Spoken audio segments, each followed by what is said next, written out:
Use scenarios. What are use scenarios? Use scenarios are a set of steps that demonstrate one interaction of a user using the system. So in this module, we are going to be creating use scenarios, and then we will be using those use scenarios to outline our steps for a wireframe. So the use scenario is going to be a set of steps that demonstrates one interaction of a user using the system. Those steps are going to be specific to one interaction, and they're going to be describing what the user is doing as they use the system.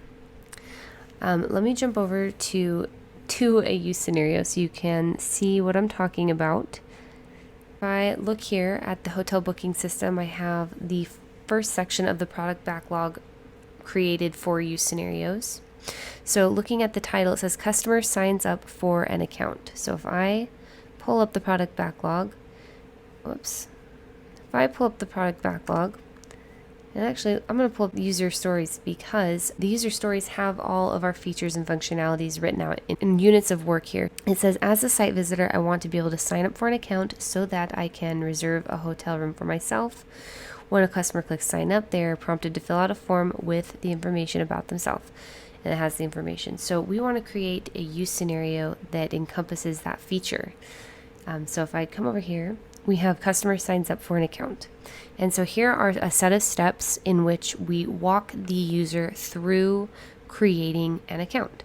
Sometimes when creating use scenarios, it's helpful to have some sort of drawing or sketch that will help you visualize what it is that they're doing before actually creating something, the actual steps into, a wireframe. It helps to have it in a really simple drawn out wireframe just so that you can visualize those steps as you go.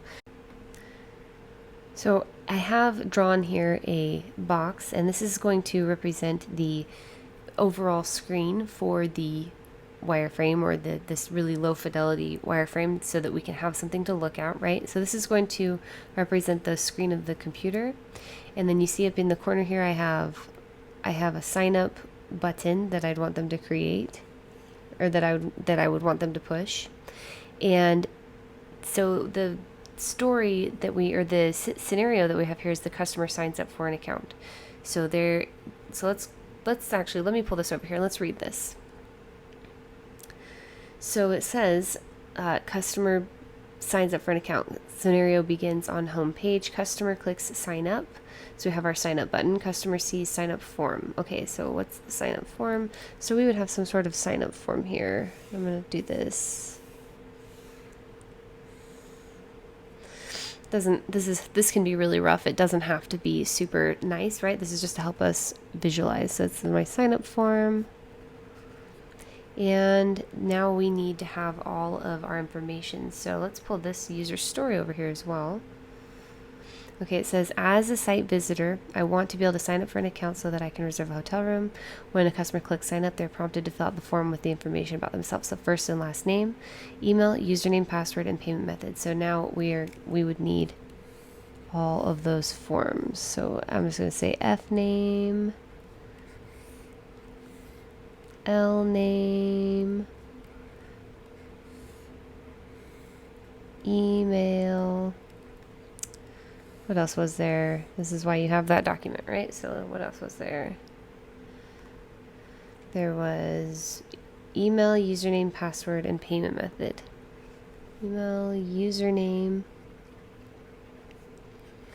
And this is really rough, right? So it doesn't have to be nice at all. This is just going to help us walk through writing this out. If I was in real life writing this, we have it already created, but if we were really writing this out, this would be helpful to have. So there was payment information. So credit card and expiration date. So credit card number, expiration. I'm going to bring the screen down a little bit farther.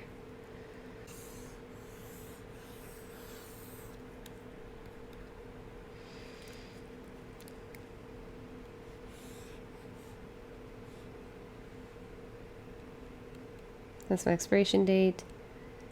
And this is my sign up button. So there's my really, really rough sign up form. So now if I were creating my use scenario, I could easily look at this to think about how these steps would work. So I'm going to pull this up, pull up my use scenarios. It says scenario begins on the home page. Let's make this a little bit bigger. Customer clicks sign up, customer sees sign up form, customer enters Laura Jones, customer enters Jones. So notice here that I'm actually using real names. I'm using real data. I'm using the real terminology, what they're clicking that I would use in a real interface. I'm using real sample data here. I'm not just saying customer enters first name, customer enters last name. I'm using real last names, real first names. Customer enters an email. So I'm making this email up, but it's a real example of what an email would look like. And I'm just walking through this form. I'm just entering this information. And then I'm entering my payment information. And then I'm going to click create account. Okay, so that was different in my use scenario or my wireframe, right here it says sign up. We would want it to say create account, so they would click create account. We don't need to fix this. This was just our guide. This is where we would actually decide that. So we would want it to say create an account, or would we want it to say sign up? I like create an account, so I'm going to keep that there. And then customer sees homepage. So what will they see after they click create account? So this is an example of a use scenario. Let's talk a little bit about these details in the next video.